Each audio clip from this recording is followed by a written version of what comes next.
Hello and welcome to Lard Island, the home of TooFatLardies. This is the next in a series of occasional broadcasts designed for YouTube that will allow us to demonstrate some of our rule systems and give you an idea of how they work on the tabletop.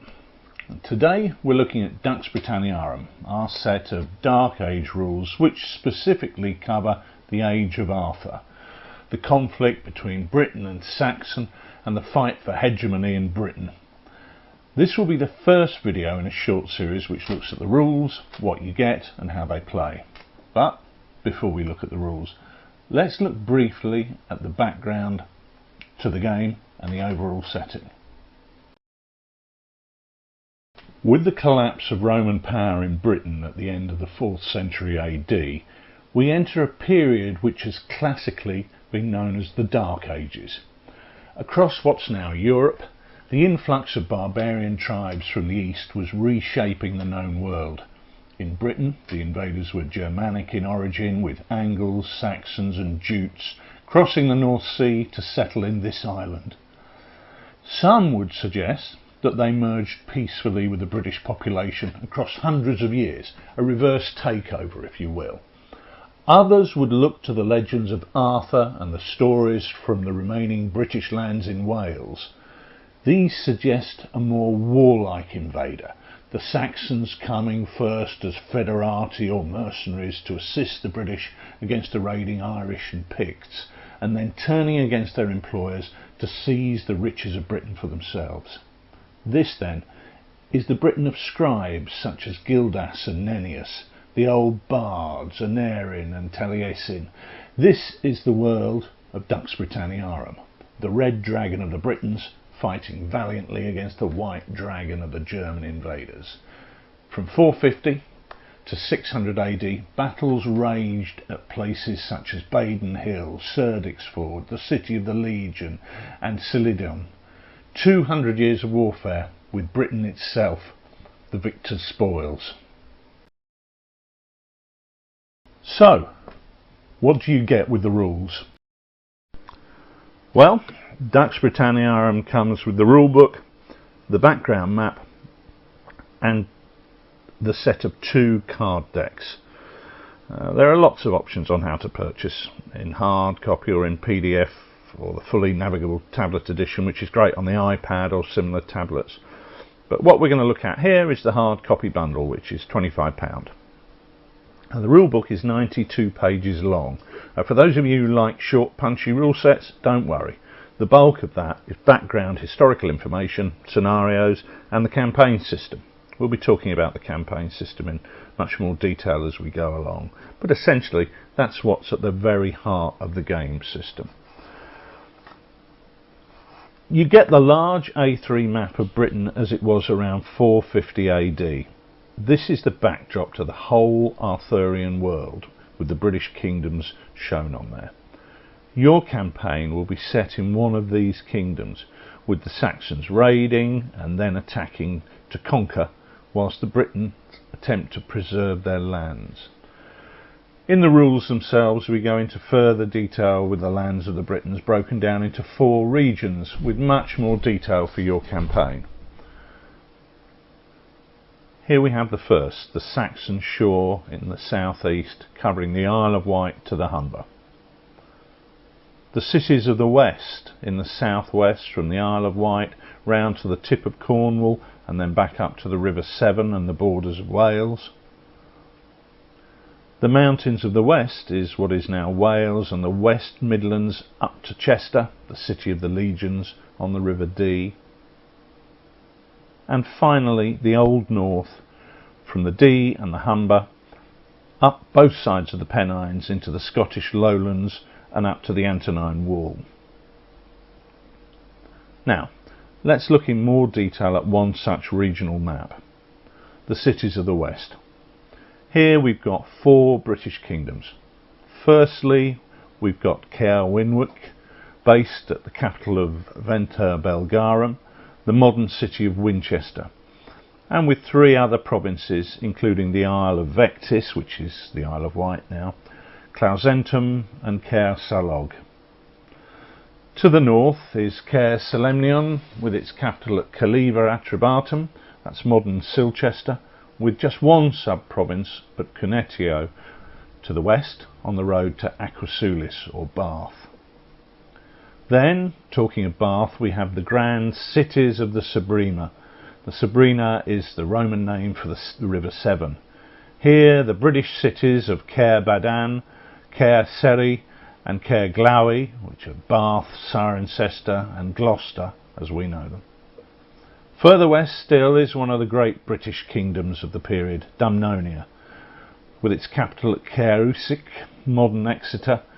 It controls 5 large sub-provinces: Caer Durnac, which is Dorchester, Caer Penso Ilcoit or Ilchester, Caer Dor, the old capital of Cornubia, near Fowey in modern Cornwall, which is now being incorporated by this stage into Dumnonia, and Ynis Witrin in the sub-kingdom of Glastonbury on the shores of the Severn estuary. For all of these kingdoms, the rules provide a background based on what historical and archaeological data we have, showing when the Saxons arrived and the starting point for the campaign. So for Caer Winwick, for example, the campaign begins in 475 AD with raids on the Isle of Vectis from the sea. These are sea-born Saxon raiders coming over from northern Germany. Historically, Venta Belgarum was cut off from the sea by around 480 AD when Vectis and Clausentum fell. However, Venta Belgarum did not fall itself until around 550 AD when it became the capital for the conquering West Saxons, Winchester or Winchester as we know it today. So that's the background to the rules and a quick overview of the contents. What we shall do now is look at the type of game that Dux Britanniarum is aimed at. Unlike many sets of wargames rules, Dux Britanniarum is specifically designed to be played as a campaign over a number of campaign months and years. As we've already seen, this centres around the players selecting one sub-Romano British kingdom and then fighting for control of that. The campaign will start with both sides fielding a standard army for the British and the Saxons. So let's take a look at 2 such forces now. So here we see a British force. At its centre is the Lord who will command it. He assumes the Roman title of tribune, reflecting his military heritage. Alongside him we have 2 other nobles who will assist him in commanding the force. And we can see back here he also has a champion who's his right hand man, bodyguard, call him what you will, who will accompany him in battle and perform feats of valour. The British force is made up of 6 elite warriors who we see here in the centre, 2 groups of 6 normal warriors who are over here, and across here on the right we've got 3 groups of 6 levy who are basically farmers who've taken up arms to defend their homes. Alongside them is a group of 4 missile troops, that's slingers in this case. So that's our standard British force of just 44 figures. Let's take a look at the Saxons now. Here we can see our Saxon force, again commanded by a lord, and he has 2 nobles alongside him. The Saxon lord begins his campaign as a minor member of Saxon nobility looking to carve out his own kingdom across the sea. The Saxon force is actually slightly less multi-dimensional than the British force, because obviously they're not bringing their levy with them across the North Sea. So they've got 3 groups of standard warriors who we can see here, 3 groups of 6 men. And over here on the right we've got 2 groups of 6 elite warriors. What we've also got to complete the force is 4 missile troops. In this case the Saxon player has chosen archers. So we can see the Saxon force is very slightly smaller than the British force, and with 44 figures in a British starter army and 38 figures in a Saxon starter army, they're relatively easy to paint and get onto the wargames table. We sell the starter armies using the magnificent Gripping Beast figures in 28mm, and if you prefer something a little more diminutive, our good friends at Splintered Light Miniatures in the United States sell starter armies for Dux Britanniarum in 15mm.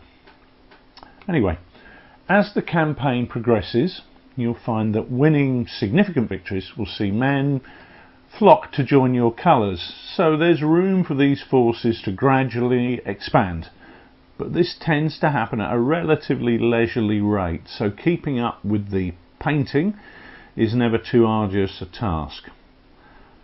To add a little bit of background colour to our campaign, we've included a system to give your nobles some background and history. Before we go on to looking at the rules themselves in action, and that will be in the next video, we'll now roll up the Romano-British commanders to form my force in the coming campaigns. I've got a couple of dice to help me do that. Okay, so firstly we want to know how old our characters are. I rolled 2d6, okay, and just cross-reference one with the other, and I find out that Constantine, my tribune, is 25 years old. Okay. Another roll of 2d6 tells me that he is of average build, and now I roll a d6 to see if he's yet developed a reputation which has gone before him in a fitting sobriquet. No, not in this case. Next we check his background. We're going to roll 2d6 for that as well. Coming from the cities of the south, he is a Romano-British, so he rolls on that table. Had he been from the mountains of the west or the old north, he'd have been slightly less Romanised. So we roll a d6 and we find out, 2d6, and we find out he's the son of an honest Tory, which means basically that he's the son of a Roman of significant position in society, and that will assist him in terms of when we roll to see what sort of wealth we've got. We also need to roll 2d6 to see what his personal characteristics are, total them up, and that tells us that he's actually a master of arms. Now that's going to be advantageous when he gets into close combat, which is always handy. Okay, so we'll now check for the wealth that we talked about a moment ago. Roll the dice for that, and we see that he's moderately well off. We'll actually explain more about the money system in subsequent videos, but suffice to say it's a very simple system where wealth is on a scale of 1 to 10. So, as with everything in Dux Britanniarum, bookkeeping is almost down to 0. So that's our lord, the son of a Roman local government official who has some residue of wealth. He's an accomplished warrior and ready to fight to defend his king's land. We take a moment, roll for our other two nobles, and that tells us that Geraint is a short and wiry warrior of 31 years old who's the son of a centurion. He's an honourable man, which means he can be trusted by Constantine. Bedwyr, the final British noble, is only 20, but he's already developed a reputation and is known as Bedwyr the Righteous. That's a result which means he's popular with his men, which always helps in a tight corner. However, his character role comes out that he's a lustful type, which means that his loyalty in a crisis could be swayed by a pretty face. However, he's tall and strong and capable of many feats of strength. And he's also an exile from a British kingdom in the east, which has already fallen under Saxon sway. So this is a man with nowhere to go, and we can hopefully rely on him in a fight. So now, there we are, we're ready to begin our campaign. We'll see you in part 2 of these videos on Dux Britanniarum to see our forces in action against Sigurd the One-Eyed, who even now is running his ships up on the shores of the Isle of Vectis. See you soon. Thank you.